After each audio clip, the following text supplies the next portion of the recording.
I started out leading a team of 15 people. By the time I kind of finished my career, I had 15,000 people around the world.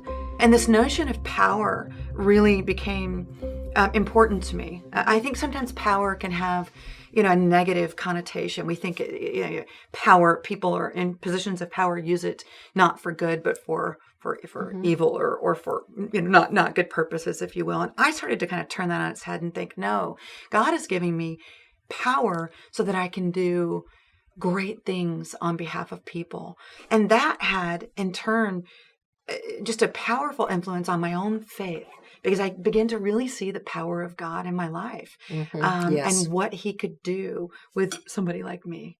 When I think back about a lot of the tough times at work, times when we went through economic downturns, and we had to make decisions on what do we do. And the toughest was we did have to go through some layoffs in the early 2000s.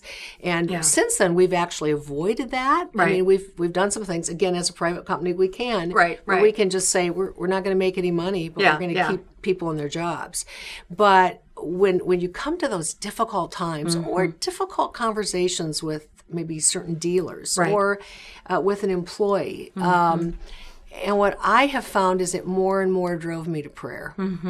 More and more drove me to saying, God, I need your help and your wisdom and your discernment on this. It's difficult, right? In whether you're in a public company or a private company, at the end of the day, the companies are responsible for demonstrating profit. And I think sometimes people see, well, how can you be a Christian leader in a company that's going after profit? And how do you handle the conflict of something like having to lay people off, or in my case, having to shut down operating centers and making big decisions that impact the lives of people? And for me, this notion of compassion just always was at the forefront of everything that I did.